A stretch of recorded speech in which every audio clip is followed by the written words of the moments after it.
안녕하세요, 김누킴입니다. 솔직히 이젠 벤츠도 흔하고 BMW도 흔하고 아우디는 없어졌고 프리미엄 독일차들이 딱히 이젠 엄청나게 대단한 차라고 생각이 들지 않는 수준까지 와버렸습니다. 그래서 오늘은 진짜 아무나 타기 힘든 전설적인 드림카를 가져왔습니다. 우리가 죽었다 깨어나도 살 일이 없는 간지나는 페라리를 엔카에서 구매한다면 과연 인생이 얼마까지 나락에 빠질 수 있을지 확인을 해보겠습니다. 들어가기 앞서 구독과 좋아요 버튼 부탁드리겠습니다. 한 번만 눌러주시면 안 돼요? 신차값이랑 차이가 얼마 없는 비싼 차량들 말고 그래도 그나마 현실적으로 접근 가능한 가격의 페라리 중고차를 찾아보았습니다. 이 차량은 저렴한 가격만큼 당연히 멀쩡하다고 할 수는 없는 차량입니다. 엔카 기준 페라리 최저가 모델입니다. 놀라지 마세요. 무려 페라리인데도 불구하고 고작 6,900만원으로 살 수 있는 모델입니다. 2011년 12월 생산된 페라리 캘리포니아 4.3 8기통 모델입니다. 신차값으로는 3억 3천만원 수준대입니다. 캘리포니아 모델은 페라리에서 생산된 미국 겨냥 모델로 최저 엔트리급 모델이라고 생각할 수 있습니다. 그러니까 뭐 제일 싼 페라리라는 거죠. 그래서 그런지 약간 아니 이거 페라리 맞아요? 로고만 갖다 붙인 거 아니에요? 라는 느낌이 들 정도로 원래 제가 생각했던 간지나는 외관과는 조금 달라 보입니다. 실제로 이 모델은 초기에 마세라티 브랜드로 기획되다가 최종적으로 페라리 엔트리에 합류하게 된 모델입니다. 개발비가 많이 들었고 그만큼 차값을 높여야 한다는 소문이 있었습니다. 뭐 어쨌든 그래도 좋은 차는 맞습니다. 일반적으로 비슷한 연식의 페라리 캘리포니아 중고 가격은 8천만원에서 9천만원 정도입니다. 지금 이 차만 유독 싸게 올라와 있는데 간지나는 페라리가 대체 무슨 일이 있었길래 이렇게 감가를 쳐맞았을까요? 이 페라리에는 충격적인 이력이 몇 가지가 있습니다. 먼저 중고차는 1인 신조가 중요하죠. 상품 차량의 이전 차주가 딱 한 명일 때가 상대적으로 관리 상태도 좋고 아끼고 탔을 가능성도 높고 고장이 없을 확률도 높다는 것입니다. 그렇다면 이 페라리는 과연 어떨까요? 진짜 장난 없는 것을 볼 수 있을 것입니다. 무려 6인의 전 차주가 존재하는 수준입니다. 물론 중고차 상사에서 다른 상사로 넘어가면서 여러 명의가 추가되었을 수도 있지만 이 무슨 비례대표 투표용지 수준으로 길게 나오는 차주 이력은 쉽게 볼 수는 없는 수준입니다. 이 중에서도 특이한 이력을 추적해 보겠습니다. 이 차량은 총 3번의 번호 교환이 있었는데 첫 번째 차주가 일단 차량의 번호를 한번 바꾸었습니다. 2012년 4월 26일 최초 차량 번호 439가 등록되고 3년 정도 열심히 타고 나서 1호 더로 변경이 되었습니다. 이 사이에 아주 특이한 이벤트가 하나 있는데 바로 전손 사고가 있었다는 것입니다. 차량 번호를 바꾸기 전 2014년 5월 11일에 1억 5천만원에 달하는 사고가 있었습니다. 신차값은 3억이 넘지만 차량 가액은 그것에 비해서 턱없이 낮아지기 때문에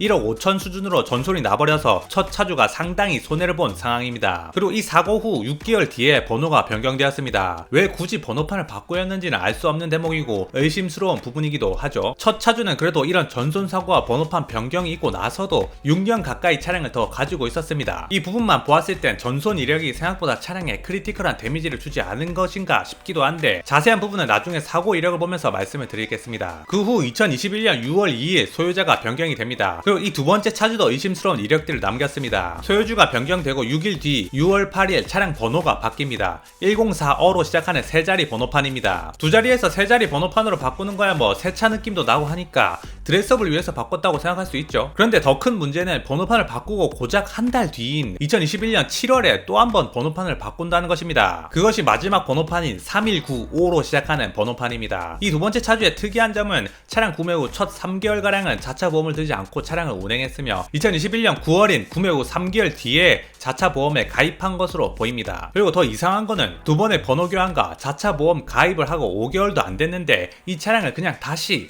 판매를 해버린 것입니다. 이게 좀 특이하다고 생각하는 게 두 번째 차주가 만약 보험을 안 든 채로 있다가 판매를 하는 것이라면 중고 상사에서 상품화를 하다가 더 좋은 번호판을 선택한다던가 뭐 이런저런 이유들을 생각할 수 있겠는데 구매 후 3개월 뒤에 자차 보험에 가입해서 탔고 그리고 또 몇 개월 만에 다시 차를 처분했다는 게 그 사이 무슨 일이 있었는지 의심이 가는 부분입니다. 왜냐면 페라리 자차 보험은 보험비도 비싸거니와 보험 가입도 거부당할 수가 있는데 기껏 비싼 보험에 가입하고 얼마 뒤에 차량은 그냥 판매를 한 것입니다. 물론 왜 그랬는지는 알 수 없죠. 그리고 이 두 번째 차주가 차량을 던지고 난 뒤에 2022년 2월 세 번째 차주부터는 쭉 자차 보험이 들어가 있지는 않습니다. 아마도 연식이 오래된 희귀 차량이라서 보험 거부를 당했다거나 보험비가 너무 비싸서 그런 것으로 추측이 됩니다. 2023년 1월에는 타차 가해로 인해서 내차 수리 이력이 있기 때문에 그래도 최근까지 운행을 했던 차량으로 보이긴 합니다. 이 차주들 중에는 아마 용감무쌍하고 용맹하신 우리 카푸어 형님들도 존재하셨을 것이라고 생각이 됩니다. 두 번째 차주부터는 1년도 채 소유하지 못하고 소유자 소유자 변경이 되었으며 지금은 2023년 8월에 상사로 들어와서 8개월 정도 재고로 남아있는 상품 같아 보입니다. 다음으로 성능점검 기록부를 보겠습니다. 고작 4만밖에 안 된 차량인데 뭐가 있겠냐 싶겠지만 당당하게도 실린더 커버 미세 누유가 찍혀 있습니다. 이게 솔직히 누유가 있어도 양호하고 없음으로 표기되는 경우가 많은데 이렇게 솔직하게 미세 누유를 찍고 있는 것으로 보아서 어느 정도 믿을만한 정보인가 싶은 생각까지 들게 합니다. 고사양 엔진의 미세 누유쯤이야 기본 중에 기본이기 때문에 놀랄 부분은 아닌 것 같습니다. 그렇다면 마지막으로 대망의 전손 사고는 어디서 발생했는지 보겠습니다.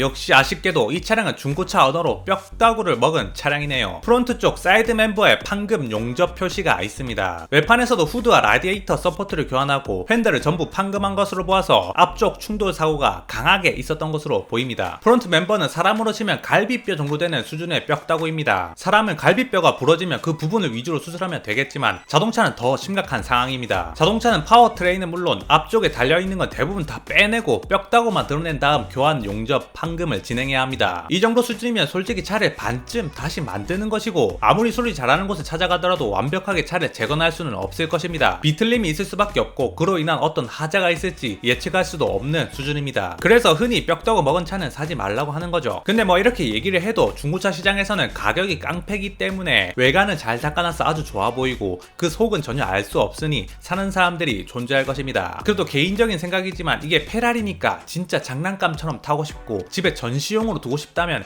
6천만 원이라는 돈은 그렇게 나쁜 수준의 가격은 아닌 것 같습니다. 이 정도면 페라리 껍데기 값 정도는 되지 않을까 싶네요. 심지어 운행도 가능한데 말입니다. 오늘은 농담처럼 중고 페라리 매물을 하나 알아보았습니다. 우리가 만약 열심히 살다 보면 진짜 페라리를 살 수 있을까요? 저도 제가 큰 꿈이 하나 있다면 지금 나오는 페라리 로마 정도 한번 타보는 것이 꿈입니다. 가격대는 3억 3천 정도이지만 돈이 있어도 못 사는 인기가 많은 차량입니다. 아니 근데 차에 3, 4억을 넣을 수 있는 사람이 있다 못해서 줄을 서서 산다고 하니 정말 놀랐습니다. 하지만 그렇다고 그 사람들이 부러워 미치겠다는 건 아닙니다. 그냥 조금 부럽긴 하지만 저도 제 노력으로 언젠간 타보고 싶은 생각이 있다는 것입니다. 아니 중고 이클도 돈 없어서 못 사겠다는 놈이 어떻게 페라리를 타겠다는 개소리를 하지? 당연히 당장 어떻게 하겠다는 것은 아닙니다. 제 인생을 통틀어서 잡은 목표라고도 할 수 있겠습니다. 이런 물질적인 목표가 세속적으로 보이겠지만 또 그만큼 열심히 살아야만 이룰 수 있는 것 아니겠습니까? 자본주의 사회에서 돈을 많이 버는 건 잘못한 게 아니라 오히려 사회에 도움이 되는 거죠. 실패할 확률이 98% 이상이겠지만 그래도 도전할 가치는 있다고 생각합니다. 저와 함께 우리 모두 원하는 꿈 이루시길 바라겠습니다. 감사합니다. 김누킴이었습니다.